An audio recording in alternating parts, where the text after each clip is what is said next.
Coach Robb podcast, answering questions and eliminating frustrations about health, wellness, and performance since 1987.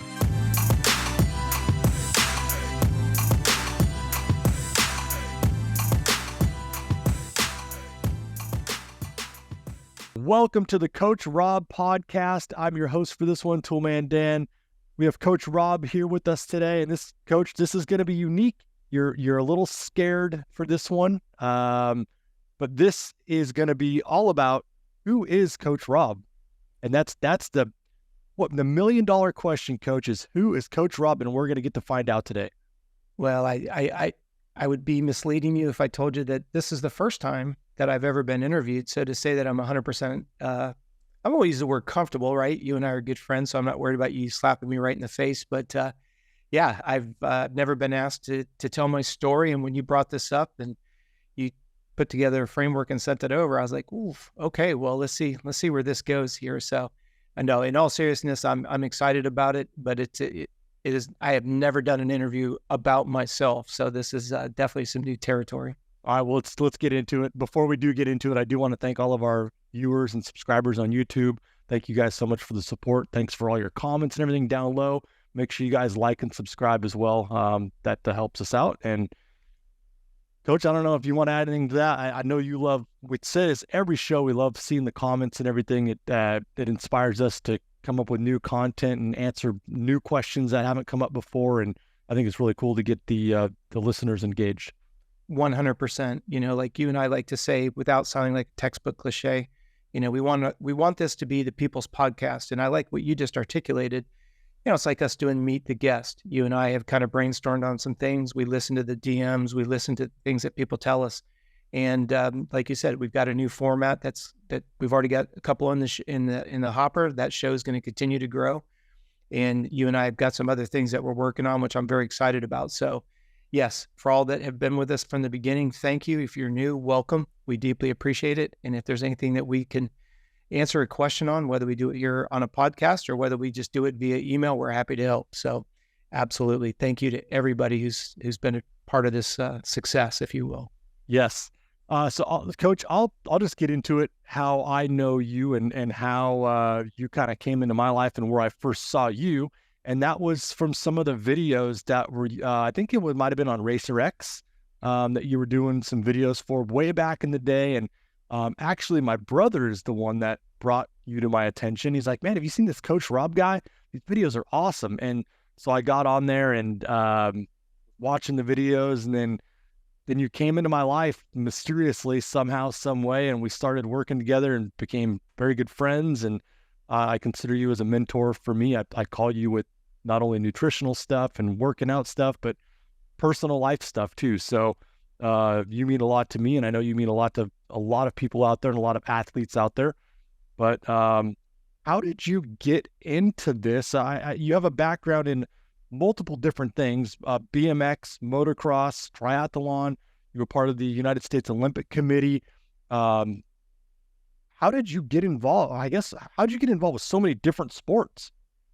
No, it's, I appreciate the kind words. I remember the first time I got a chance to actually meet you was with Daniel Blair at the Main Event Moto in the back cave. And, you know, being able to put a face with the name was great. And I do consider you a dear friend as well. So thank you for the intro.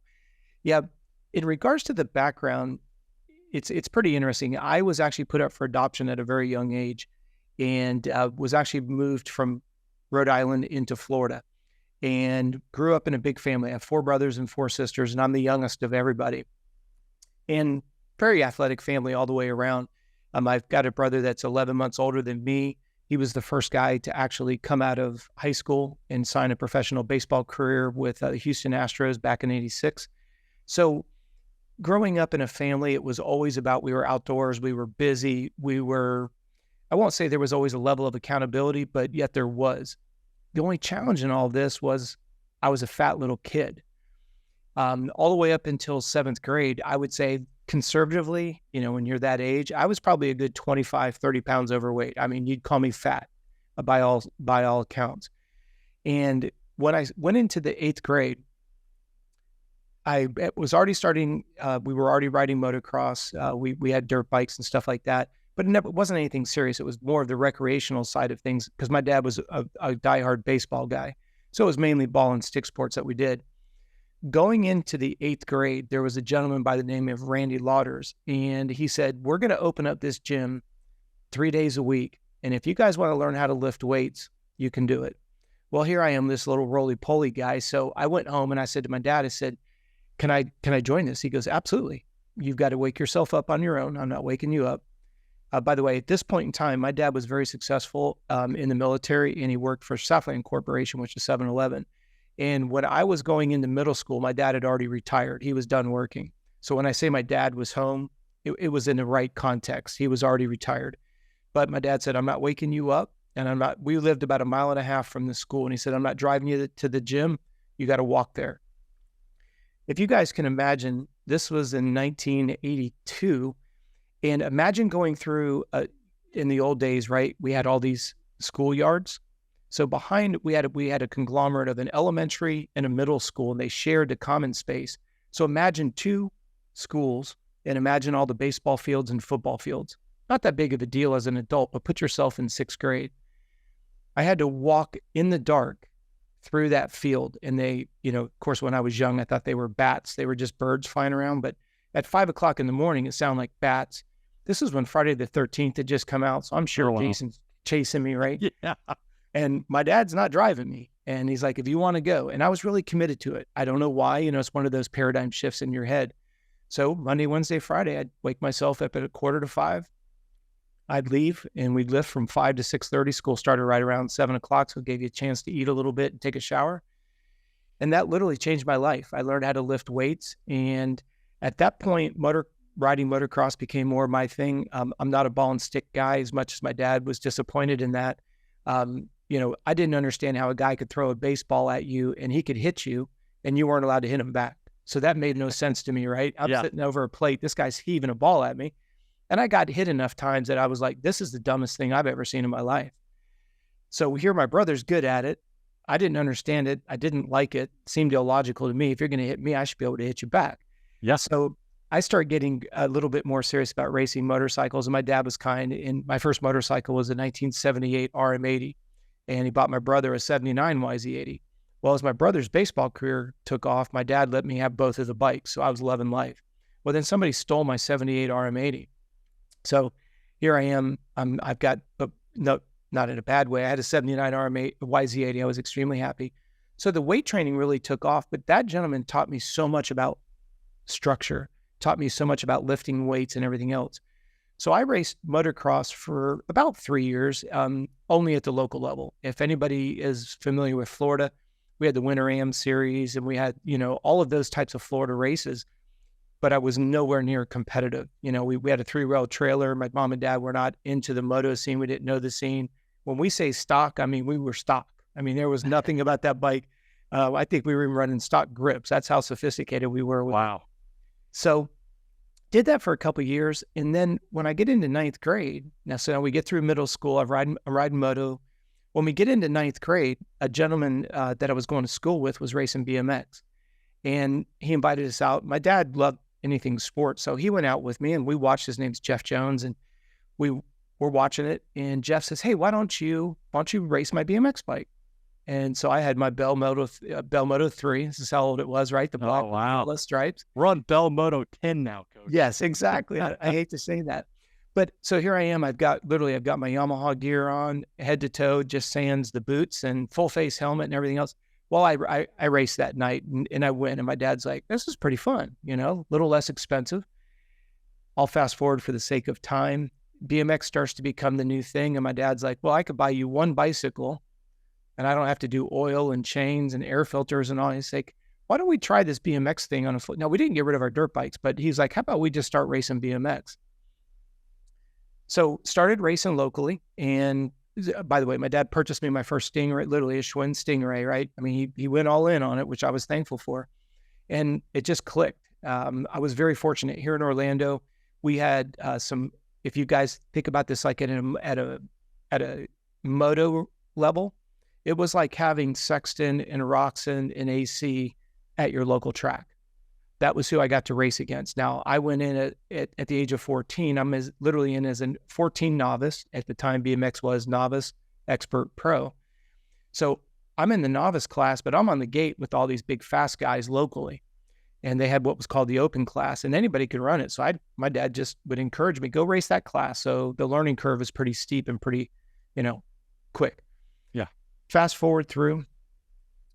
First year we're racing, you age out of novice, or you get X amount of wins or trophies, you have to go up. So within literally 6 months, I was already in the expert class. And my dad says, hey, why don't we just start following some of these BMX races? So the very first year that we were in the expert class, I got 10th in the state, and they only gave top 10 plates. So for us, that was big. That was a level of accomplishment. Yep. Well, for me, I've now gravitated from a little fat kid to actually accomplish something in my life. School, not very good with school. My mom smoked with me when she was pregnant, so my short-term memory is really bad. So school was always a struggle. Now, I wasn't an F student, but I worked my tail end off to get C's. School wasn't, I never really felt accomplished there. I was fat.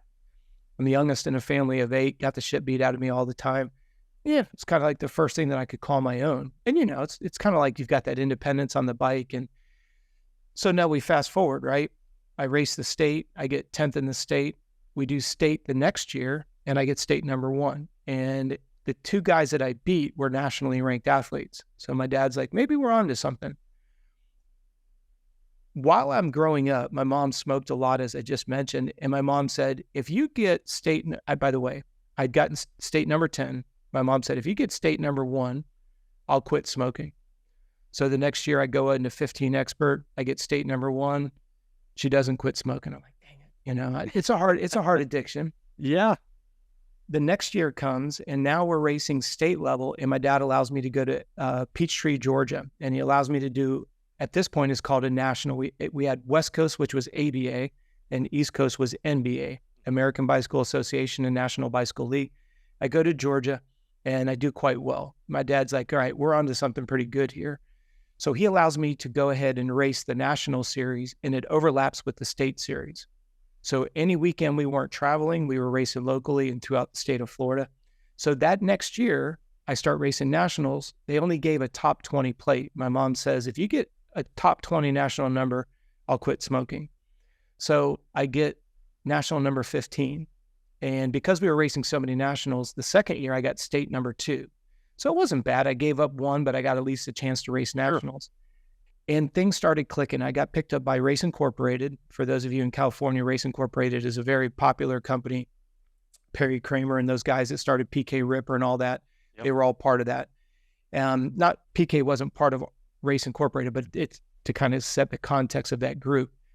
So I start riding for Race Incorporated, and pretty much I'm focusing on nationals at this point. And the next year, year number 3, I end up national number 8. So I'm working my way up. And then the next year, my dad decides, instead of chasing the amateur thing, let's go ahead and start a t-shirt company. And why don't we go ahead and try to go pro? So he started Beams BMX, which was a t-shirt company.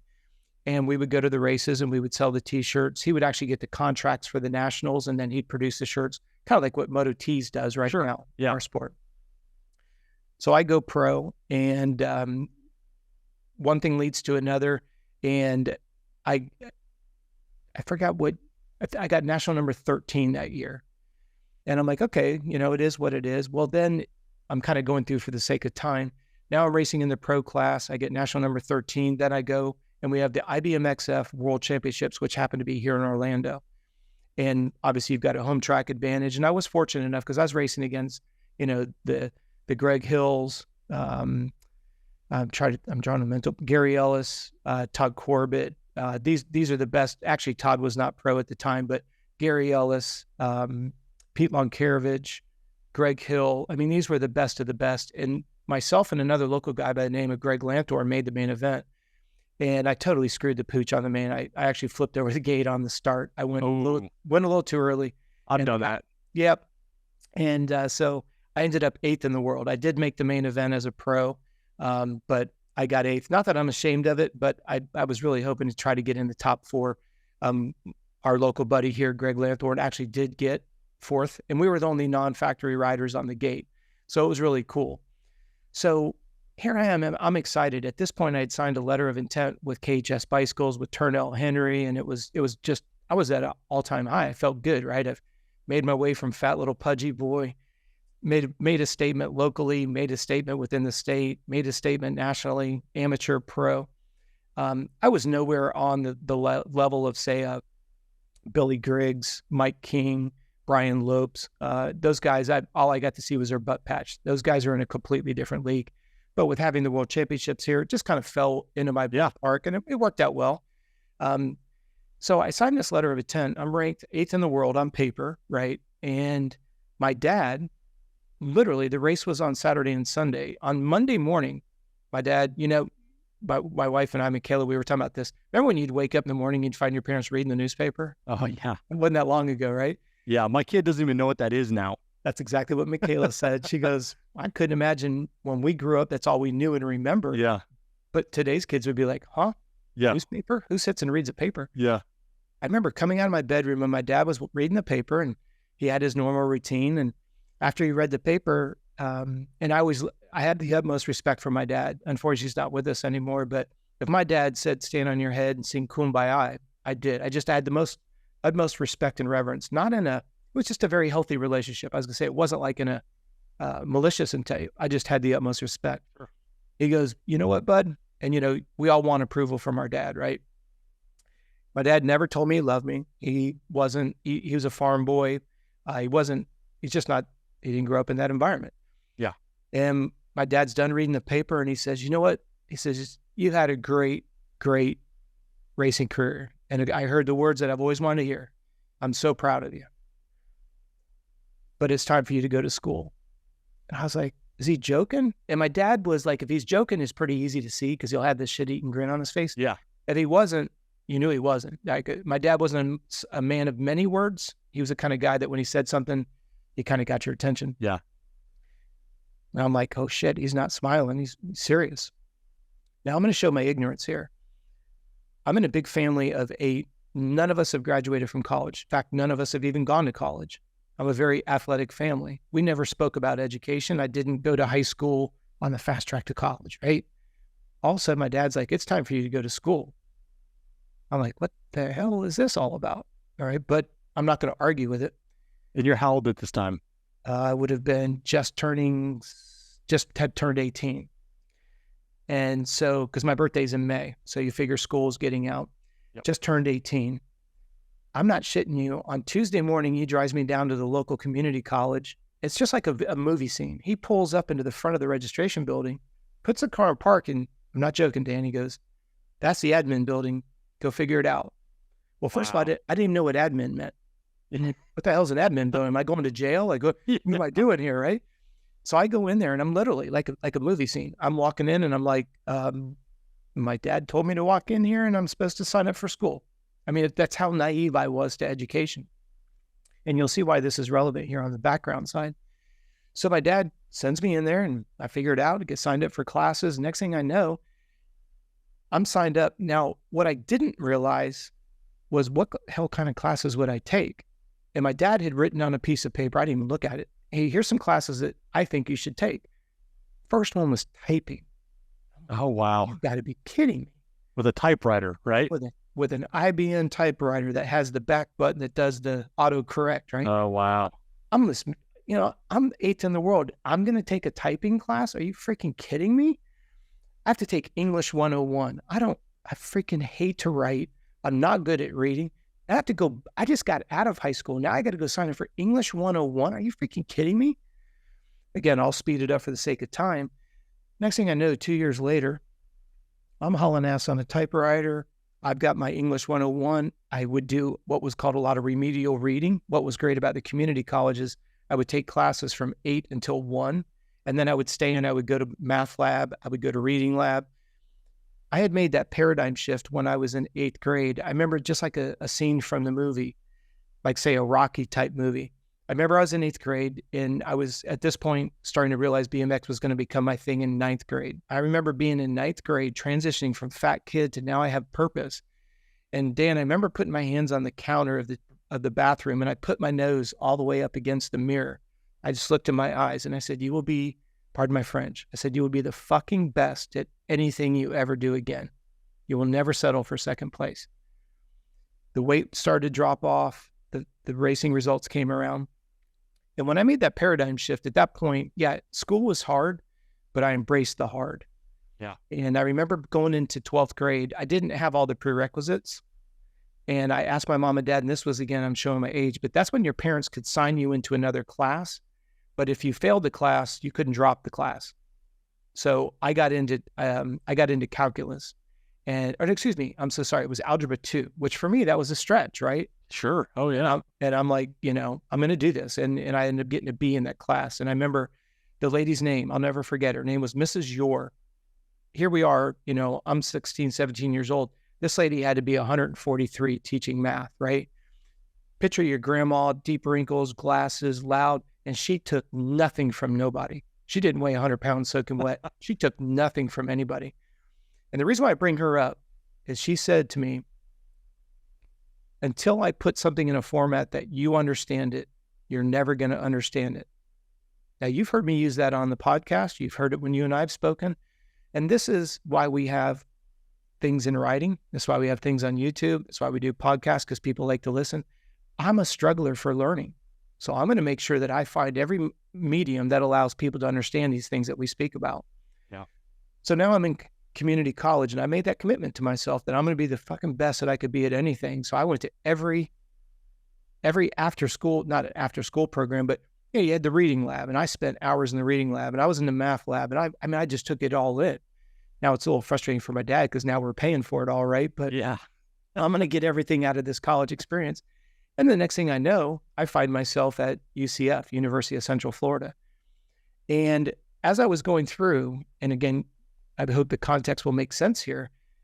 My dad, when I finally get to I leave the community college, I'm on my way to UCF. I don't know what the heck I'm going to do. My dad says, you're getting a degree in computer science, human resource management. Yes, sir. So I spend 2 years and I get those degrees. Well, I wanted to become a doctor. I know it may sound far-fetched being someone who's dumb and fat, but I was like, I would love to be a doctor. So my dad's like, you can go be whatever you want. What I'm recommending is you need to understand business. Smart man. He's like, you need to learn how to type. My dad computers were not part of his life. Yeah. Smart man.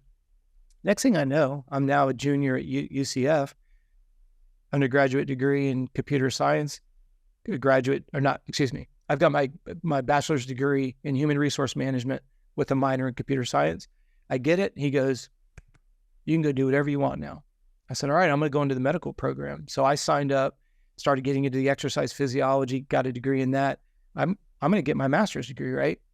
So at this point, I married my high school sweetheart. We've been married for about 3 or 4 years. We started trying to have children. Unfortunately, we had 4 miscarriages.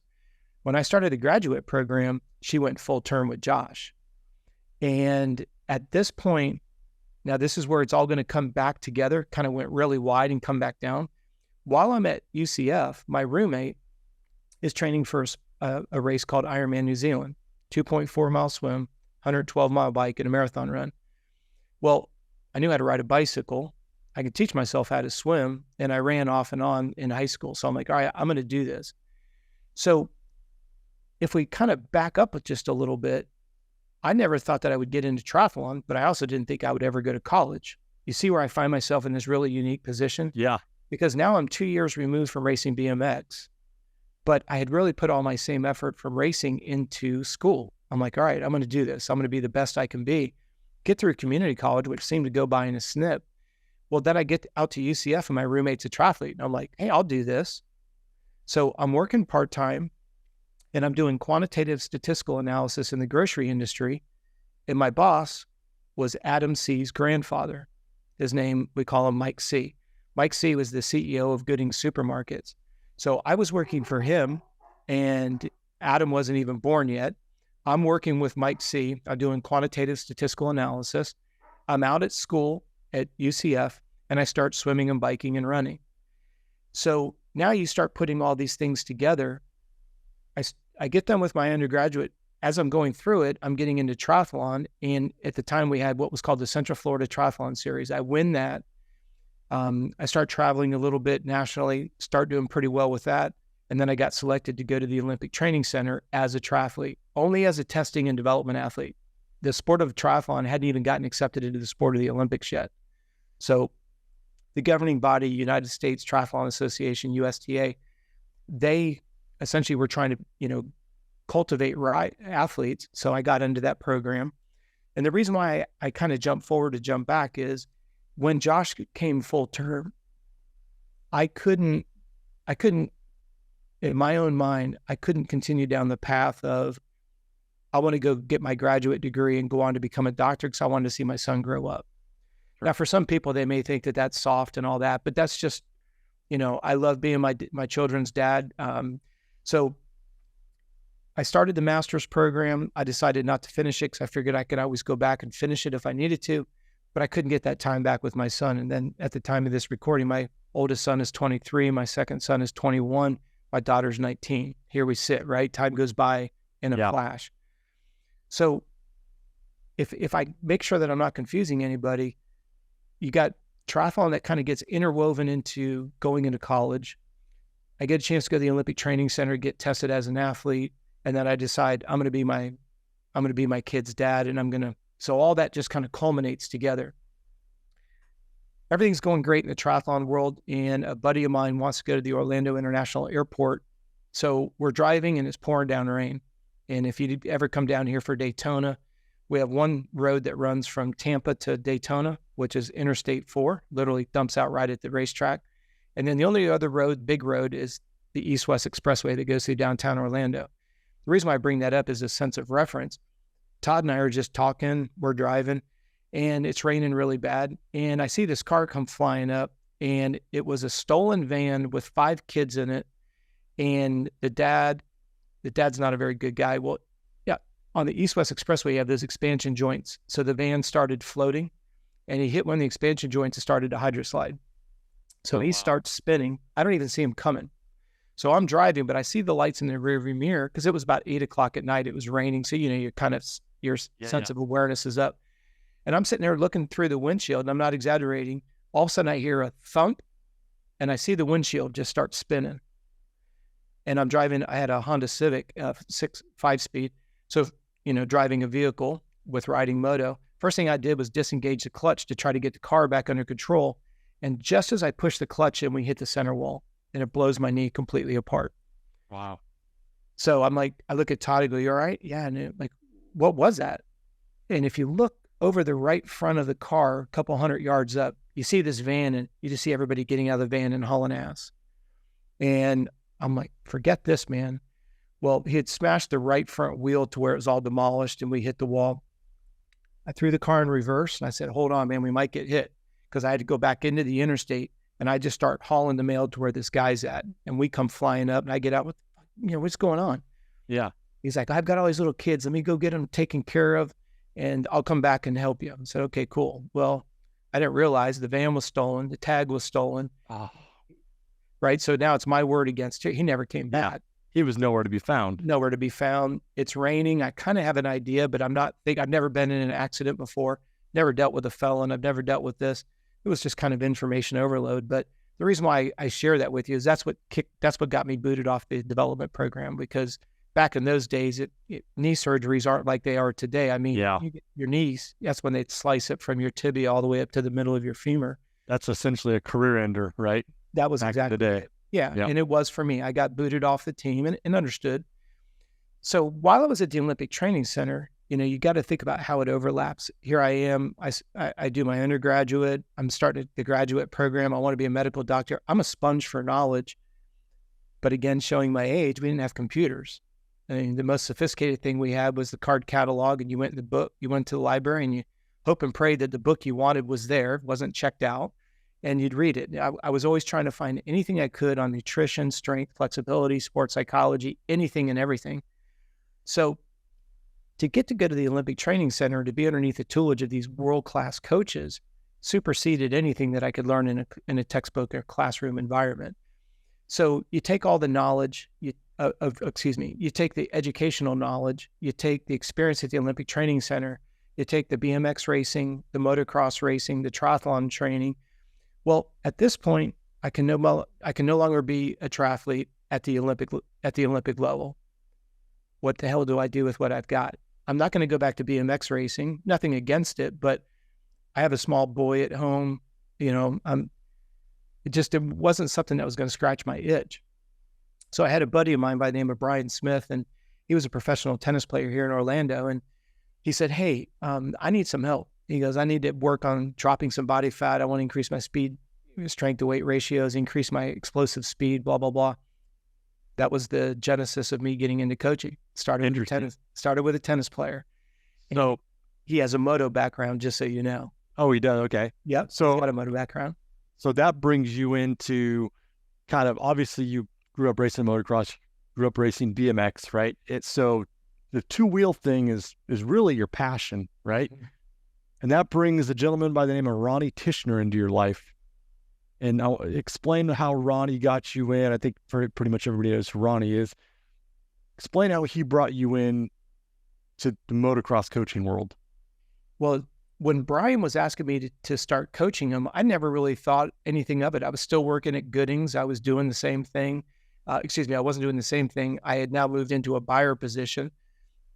In a small little world, one of the store directors that I was working with was Alan C., which ended up being Adam's dad. So here I am working at Goodings. I am starting to coach, but I never thought that coaching would become the business. I never thought that I would have another run-in with anybody with the name of, Cincerillo on the back of their jersey. So I get done with the Goodings Supermarket side of things because of my coaching business. I literally was able to build that to a point. And the reason why that's so important is you got to remember, my dad was a military gentleman. He was a bigwig at Southland, which is 7-Eleven. I'm walking away from corporate America to start my own business. My dad was pissed. As much as I have respect for him, that was one thing that we disagreed on. He's like, Rob, you don't leave a salary. You don't leave the 401k. You don't leave the insurance. You're being irresponsible. You've got a little boy at home. You have a wife at home.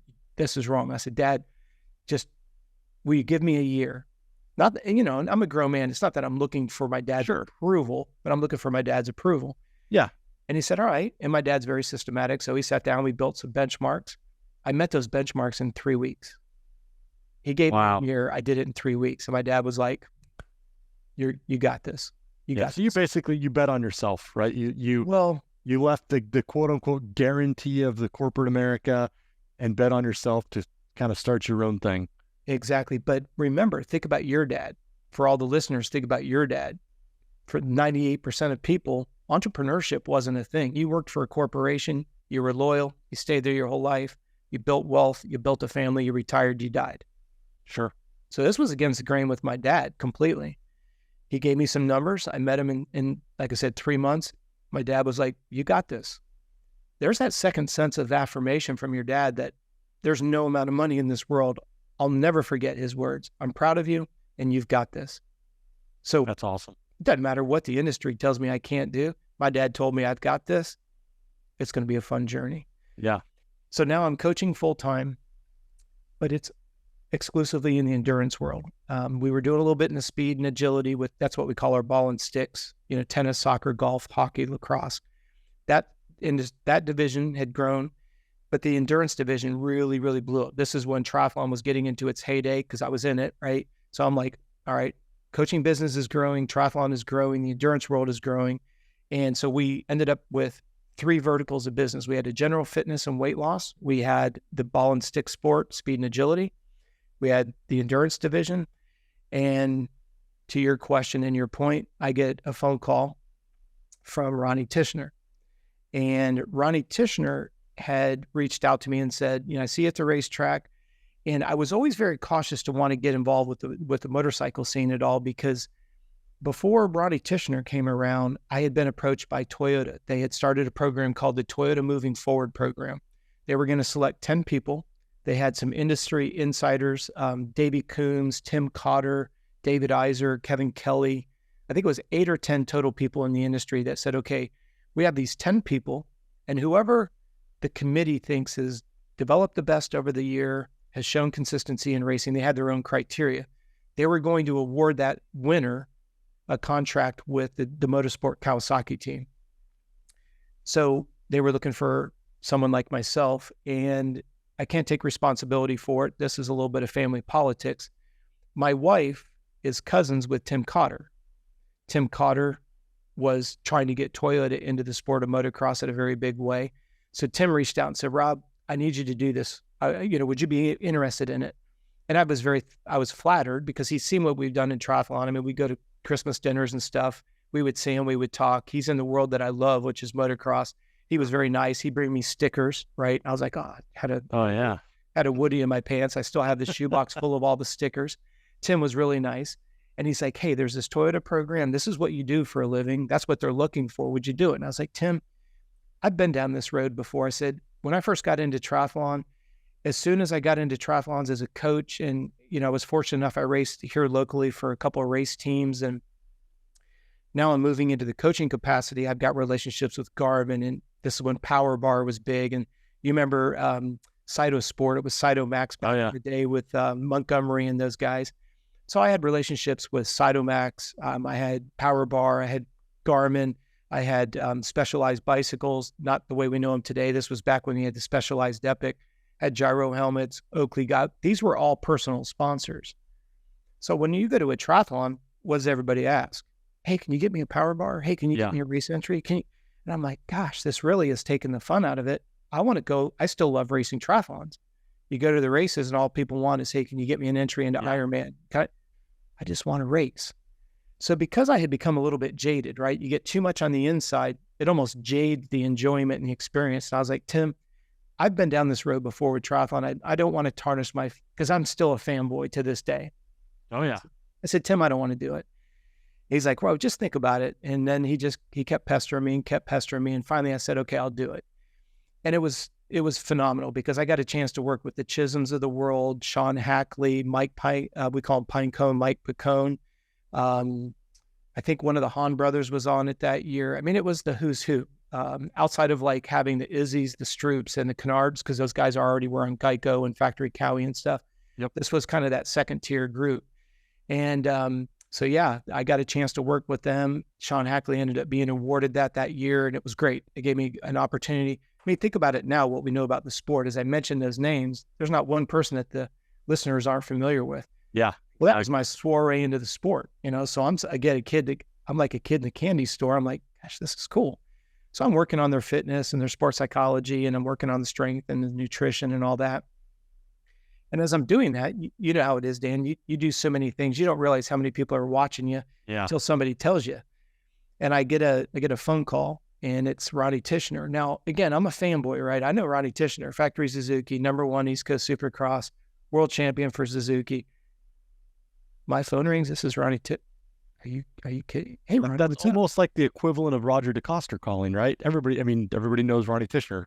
That's exactly right. And Ronnie Tishner at this point had retired from racing and was considered the #1 riding coach in probably the world at that point in time, because he was doing something, think about it, with the exception of like a Gary Bailey, who was out there saying that they were a riding coach. Well, you had Hansen and you had Bailey and then you had Semix, and Gary was the first guy that was smart enough to put books together and DVDs and all that. But outside of those three guys, how would you get access to somebody like a Ronnie Tishner? It wasn't until the Gary Semix and the Baileys of the world and Hansen made that a job. Right.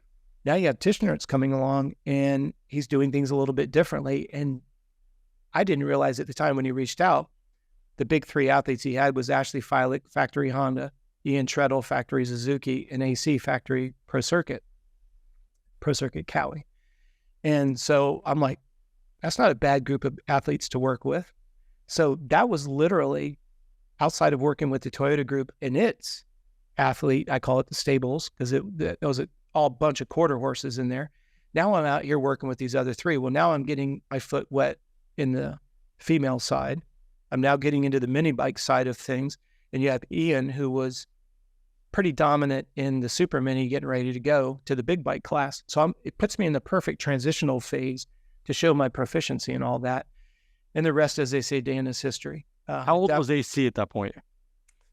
Well, he was second year on 85s. So I'm bad on being able to reverse the age to what that was. But It's also hard with AC because he was 11 when he got pulled to pro circuit. I mean, they pulled him so early. I'm being sarcastic there. I think he was 14 or 15 when he went to pro circuit. No one's ever done it in the history of our sport. No one's ever gone from super mini, winning Loretta's on a super mini and being on a factory team the next year. No one's ever done it in history, and nobody ever will. The only reason I ask, because I'm selfishly asking because AC is my guy. Yeah, I'm an AC fan. But how long did you work with AC for? I worked with him his second year on 85s until he got plucked up to go to pro circuit. Got it. Okay. Yep. And I've got one of his neck braces. I'll send you. He gave it to my son, and I'll give it to you. It's a pro circuit neck brace. That's rad. I'll send that to you. Awesome. Yeah, but so yeah, at that point in time, even though I was in the sport, it was funny because to me, Adam was Alan's son. See, because you got to remember, you got to go back to Goodings, right? I'm reporting to AC's grandfather, and I still have more reverence for AC's grandfather than I did. Oh, this is AC. It really didn't really register for me. So I'm just doing my job. That's all I tried to focus on, was doing my job. And as the rest is, as they always say, the rest is history. It just blossomed from there in the coaching business. And I'm very fortunate that the internet came around. As we're sitting here doing this together, all of a sudden now you have YouTube. Now I can start saying something once and get it out to thousands of people. Yeah. And then you have things called newsletters that took off. Then you started having, I don't want to get ahead of myself here, but let's just go at the beginning. We were thankful to have emails. I remember the first time I faxed a training schedule to somebody. It was like I died and went to Winter Park. That you could actually manually write something or type something up, and you could actually fax it over to somebody. That was awesome. Then email comes. Then you've got, as we're doing this here, all the way up to and including the ability to do Zoom calls. You have phone services, so I could do weekly calls and record them. I could build a library of resources for our clients. We now have membership. And now the digital platform has now complemented the educational platform. And that's where coaching has gone to all new levels, where I literally, and I say this very humbly, like in our newsletter, we have a little over 9,000 people who have opted into our newsletter all around the world. We serve a little over 300-400 athletes a month on what we call our expert level at different sports all over the world. We have a membership with a couple thousand people in it. They're all over the world. Well, that's just because of IT. There's no other reason than that. Yeah. So for someone like myself, being historically in a service-based business, think about your chiropractor. He or she can only render so many units of massage, chiropractic adjustment, 9 to 5. Yeah. And that was the glass ceiling that we were stuck into. But as we said earlier, now being able to put things into a capacity that people can consume the data at their leisure, at their education level, based on where they're at, where they want to go. That's why we have membership. We have customized coaching. We have, the whole gambit. Why? Because that's what the clients need and want. But I have to put it in a format that you can understand it. Yeah. In a format that you can consume it based on where you're at. Self-paced, have an accountability component. You want weekly calls, don't want weekly calls. Is a bi-monthly webinar enough for you? And that's what leads us today. Coach, I want to go back to some of these riders that you've worked with, because you work with a lot of guys that are well known. And if you would care to share some of those names, just to kind of, let the listeners know some of the people that you've worked with, because you worked with a lot of people that are still lining up Saturday night, to get their career started. Yeah, it's interesting. At the time of this recording, we have 253 amateur national titles, and we have 4 AMA #1 pro plates. So stop and think about that. And I appreciate what you just said there. I mean, it is still interesting to look at Saturday night and guys that we worked with on super minis and in the 125 class. And, like if I mention somebody like Isaac Teasdale, we had him as an amateur. He signed with the JGR team. We lost him to their program. We had Jordan Bailey. We had him from 85s all the way up until he went to the Rockstar Husky team. Obviously, AC, we had him until Mitch took him to the pro circuit team. Broc Tickle, had a chance to work with him the year that he won the championship, the first year that 4-stroke came out. So we were fortunate to work with him. He was roommates with Ian Trettel, so that's how we were able to put those together. If you start looking at some of the other people that are on there, we worked with both the Martin brothers. This is just such a great group of guys. The Martin brothers, everybody knows the Millville track, and Mr. Martin had built a 3-man race team. And this is when we refer to Jeremy as Germ. Germ was on 85s. Alex was on the 254 stroke, and they had Spencer Daly that was with them as well. And so getting an opportunity, I got called to work with all 3 of those guys. So literally got flown up to Millville, spent a week with those guys. I mean, it's pretty cool. We're out there, motoing down, and I'm a fanboy, and I'm on Millville's track. It's pretty hard. They were nice enough to let me ride one of the 450s, and I've never been more afraid in my life. Right? Because, the catapult, right? You come through, you go to the right. Well, after the catapult, these guys make it look so darn easy. You look at that lip, you can't see where you're landing. And then as soon as you land, words don't even begin to explain how hard you have to be on the binders to make that left-hand turn and drop down. And then, on the far left side of the track, so you have the start and the first turn goes to the right. If you go to the left where they go up the mountain and then they jump off and they come down, that was the place that Ricky, he jumped off and then he side swapped and he gets thrown like 100 feet down and he comes running back and gets on the bike. I will never forget that jump that Ricky went off of. I've never been white knuckled more in my life because you can't see where you're going. You can't see where you're taking off and I was out. So getting a chance to work with Jeremy, and it was funny because we go on bike rides and Alex was ruthless. He's like, we're going to drop Jeremy to where he can't see him. And so you got to remember, I'm responsible for all 3 of these guys on the open road. And you got Spencer Daly and Alex, and they want to kill each other. And you got Jeremy back there. He's 11 or 12 years old on an 85, and he's just back there going and Jeremy's literally in tears. And Alex is like, we're going to drop him. So great group of guys. And the reason why Spencer Daly is so important is because thanks to Spencer Daly, that was my segue to working with probably one of the most popular riders I've worked with, which was Ryan Dungey. Spencer Daly was actually Ryan's best man in his wedding. And, again, I'm a fanboy, but motocross is our smallest business segment. So I've got guys that make tens of millions of dollars a year. So the last name on the jersey never really blows my skirt up from who they are from a financial standpoint. What blows my skirt up is who they are as individuals off the track. That's like yourself. You're extremely fast on a dirt bike. You're good at what you do, both on and off the track professionally. That's not what matters to me. It's the person that you are. The fact that you're good at what you do, that's awesome. And that's like with Dunge. He had reached out a couple times. Spencer connected the dots, and I would just answer his question. I wasn't like, oh, can I please be your trainer? I just answered his questions. And he had gone and worked with some other guys and had some issues going on, and I just answered the questions. And then in 2000, and at the end of 2013, that's when Dunge had reached out to me and said, hey, I don't want to worry about training anymore. I just want you to manage it. So we started putting some things together, and we started working together that winter leading into it, which was very exciting for me because if you're a historian of the sport, in 2013, that's when Roger DeCoster left Suzuki to go to KTM, and everybody thought that was the biggest debacle of his career. All the success with Honda, all the success with Suzuki. Now he's going to this Austrian brand that's never even won a moto, much less win a championship. Well, little did we know, 2 months later, Ryan would agree to go to ride for KTM, and everyone's like, oh, career suicide. I'm a fanboy. I get a phone call from Ryan Dungey. That's awesome. Problem is we're on a bike that's unproven. Ryan had just inked a deal to ride at the goat farm, and it was ironically coming back full circle. Ryan Dungey was a 450 rider, and Alex Martin was the 250 rider at the goat farm. Sounds really exciting until you get there and you realize that Ryan is the one that's trying to shake down this new platform. You go from a bike that turns on a dime to a bike that takes 3 miles to turn because the rake is so far out on that bike. So Ryan was trying to figure out how to get an Austrian brand bike to turn like a Suzuki. He and I are competing against Villapoto, who's been on the Kawasaki for 3 years and is doing quite well. He's got the bike how he wants it. He's in great shape.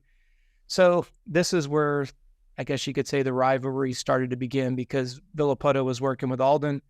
I was working with Dunge. And so one thing leads to another, and that's kind of how everything got started. And it's kind of funny because a little bit later on, if you remember, Villapoto left and Roxon started going and working with Alden Baker. Yeah. And that was a year that Kenny and Ryan were teammates. So now we're find ourselves in the same lounge after the race, talking about the race itself. Now hit the pause button. All right. I'm still a fanboy. 4 months earlier, I get called by Ryan to start working with him. He's on a new team. I'm flying to A1 to be at the races with him. And Roger DeCoster is the team manager. Put yourself in my position on a flight to California. I mean, you're on cloud 9, right? I mean, what more could you ask for? Yeah. I mean, and not knowing what to expect, because I don't ever want to be somebody's man friend. Like, I don't like to be in the forefront. If you mention my name on the podium, that's awesome, but you're not there because of me. I'm just part of the system, but I don't take credit for your success. So being able to fly out there and go to A1, but not knowing what to expect. I'm not going to go walking around the KTM rig like I belong there. I'm going there as if I work for Dunge. And so it was interesting because, I got introduced to Roger, and, Roger doesn't say many words. So I got a handshake and that was it. Got introduced to Carlos, and that was cool. I actually had met Carlos at the goat farm while we were shaking the bike down. But it was awe-inspiring for me because if I stopped and I looked at the timeline, it wasn't that long ago. I wasn't this deep into it. And now I'm with Ryan, and Ryan wasn't who he was today. He didn't have the number one plates. I mean, we literally had just moved into that whole chapter of his life together. So him and Lindsay, newly married, living in Tallahassee because he moved up there to be by the goat farm, going to KTM, working with Roger DeCoster. So for myself, you had Frankie. They had not Ferrandis, the guy from Australia. Dean Ferris was the 250 rider. And then we had Dunge and we had Roxon. That was who was under the rig that year. Now, you could, again, put my fanboy hat on, right? I knew who Roxon was from the MXGPs. We're sitting in the lounge after A1, and you've got Alden, Roxon, myself, Dunge, Carlos, the WP guy, super nice guys, the Dunlop guys, because this is the post-race discussion on the race itself. We didn't win. Villapoto won. So imagine what that conversation is like, because they don't want to ask if you want biscuits and tea. Yeah. Right? We didn't fucking win. Yeah. What's going on? You're getting your ass chewed.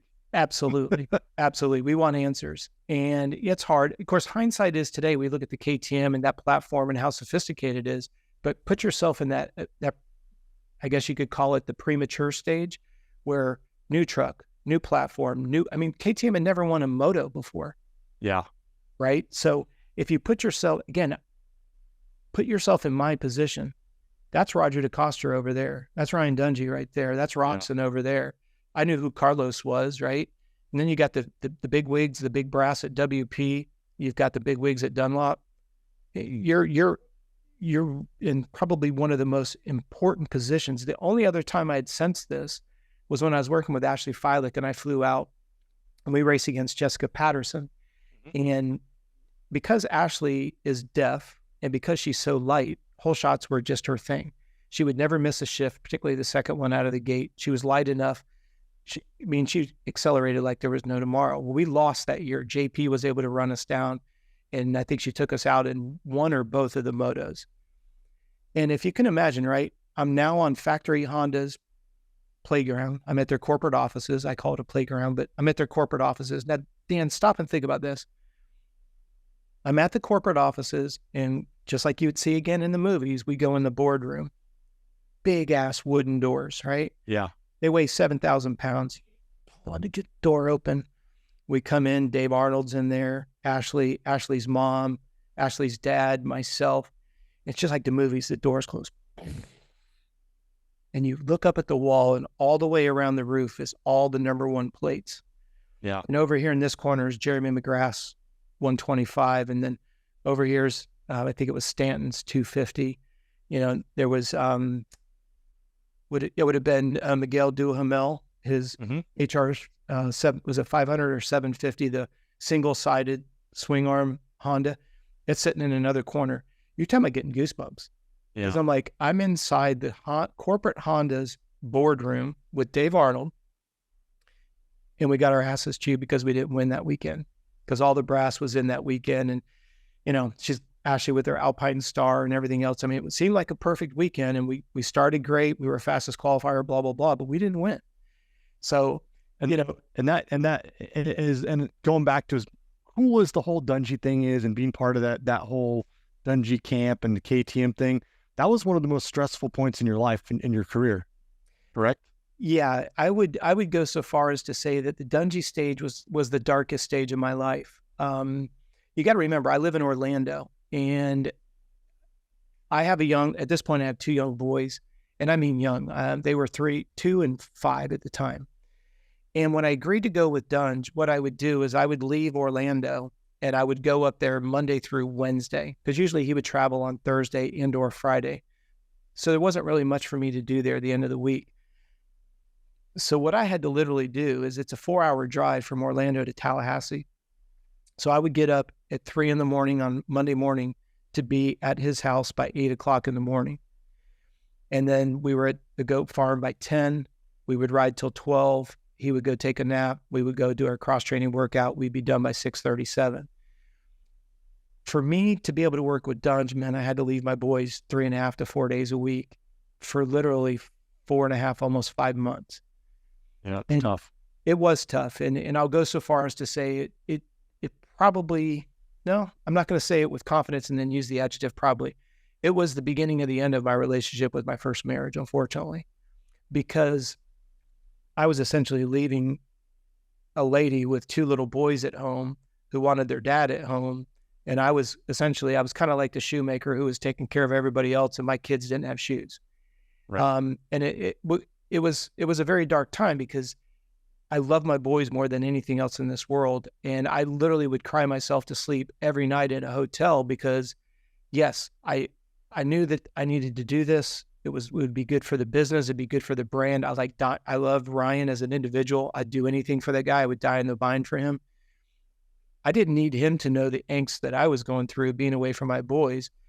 But if you reverse it, can you imagine Dunge driving to go work with Alden, leaving every Monday morning at 3 to go ride and train at Alden's place, and then on Wednesday night drive back to be with Lindsay for Friday, Saturday, Sunday, when you're newly married? Yeah. But that was a choice that I made. Nobody put a gun to my head. I take full responsibility for it. But it was by far the darkest stage of my life, because I had that time away from my boys, which I can never get back. When Brian and I ended up going different directions, there's a multitude of reasons why that happened. I could see the writing on the wall. When you're working with somebody and you and I work together, if you say to me, Rob, I'm dealing with fatigue-related issues, and we're doing everything we can to address those fatigue-related issues, and then let's say you have somebody that comes over to you and says, Dan, the reason why you're getting beat on the weekends is because you're not doing speed work. As soon as that shadow of doubt is put into your head, then no matter what I say to you, you've been convinced by this other person that they're right and you're wrong. And as soon as that conversation had taken place, I had gone out to, I went out to, actually this time it was A3, and there was some conversations that were going on in the motorhome, and that's when I knew my time was on borrowed time. Yeah. Because what was being asked of me was essentially to give Ryan what everybody else thought he needed, because it's easy to be an armchair quarterback and say, you need to do this, this, and this. And I would say to Ryan and Lindsay in private, the reason why we're not doing that is because of these biofeedback indicators that indicate we're doing something completely different, but this is going to build your program up for the long term.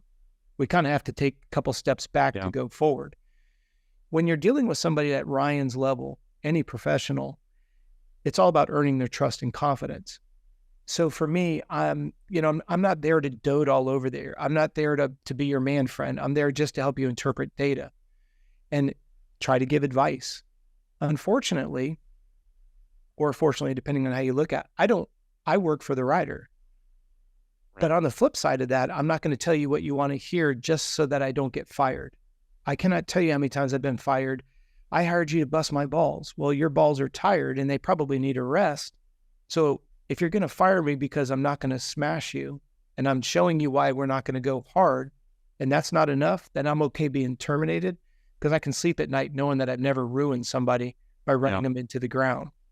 And unfortunately, with the whole Dungey thing, right? They were looking for immediate results. You were looking for long-term results, and that's right. They didn't mesh. They didn't mesh. And then as soon as you have a few people that get in your ear, and once that ear, whatever that information that came in, the person who's giving you that information, if they've got more clout or they've got more prestige or they have more influence, it doesn't matter what I present to the table.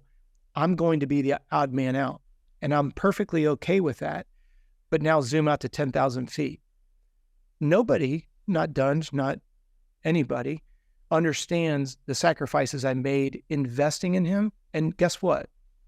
That's not their responsibility. That's 100% mine. Right. But I'm not the guy that's going to show up every Monday morning and be like, do you realize I've just been on the road for you for 4 hours? I get done working with you. It's a late day on a Wednesday. And I'm like, do you realize I've got a 4-hour drive? Nobody wants to hear that. That's tough shit. That comes with the job, right? Exactly. That's what they hired you for, right? In their eyes. Exactly. But the problem that I run into is I sacrifice the time with my boys for something. And again, hindsight's 20/20. You don't know what you don't know. But I'd be misleading the listeners if I ever said that was like the most glorious time. Because some people would say, oh, you're in there with Dudge and you're in there with Roger. And yeah, it's cool.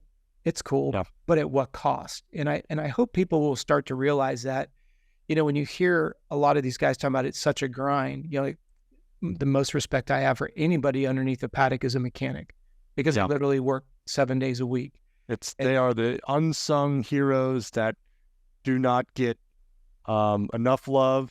They do from their riders and stuff, but people don't realize how important the mechanics are.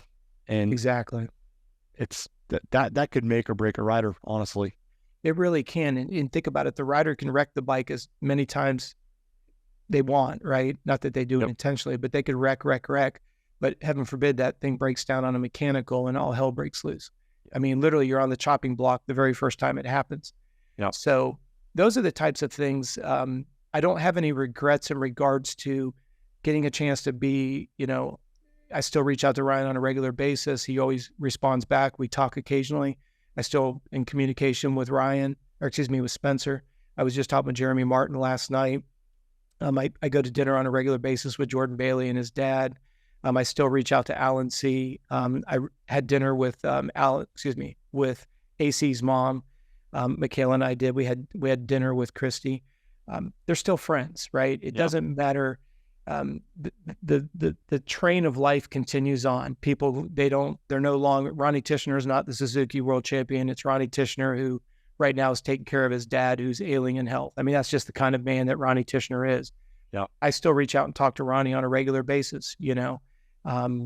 Every single athlete that I've ever worked with, whether they're still racing actively or not, I still consider them friends. And that's probably one of the hardest lessons that I've ever learned is and I don't want this to sound either weird, creepy, or disrespectful, I will always treat you like my child. Like, I will never sacrifice your health for performance. Now, again, that's cost me a lot of clients because they're like, I don't care about it. Well, I do, because right now it may not seem important to you because you're young and you think you're invincible. But I want you to be able to have good range of motion, and that's a byproduct of minimal injuries. And I want you to have a long career, which means not allowing your adrenals to get overworked. So it may take us a few years to get there, but when we get there, it's a lot more sustainable. Well, this is a very short-lived sport, and we're working on that in other elements to make sure that we can build some longevity with athletes, not just kind of use them up. Unfortunately, you look at like the Jet Reynolds and the Ryder D's of the world. I use them as an example because there isn't a single person racing pro right now that wouldn't have given anything to have what those guys had from 65s to when they went pro. But what do they have now? Yeah. Got worn out bodies, exhausted bodies, broken bodies. And it's a shame because at some point somebody has to be held accountable, in my opinion. Again, this whole show is about me sharing you my perspective and opinions and insights. Doesn't mean that's right. You may not agree with it. That's cool. But I'm entitled to my opinion just like you are yours. And my opinion is based off of experience, as most everyone's is. So, Coach, we need a part 2. Okay. I've got way more questions. I know the listeners probably do. Okay. But let's do a part 2. I want to know more about Complete Racing Solutions. I want to know more about the facilities. I got some other questions about, the whole being an elite coach thing and what it takes. And so let's do a part 2. Okay. I want to thank you. I want to thank you so much for your time, sharing all your information, your personal insight. It's awesome. I love to hear it, and the listeners will as well. Thank you all on YouTube, all the other platforms that you listen to us and follow us on. We thank you much, and we will see you next time. Sounds good. Peace.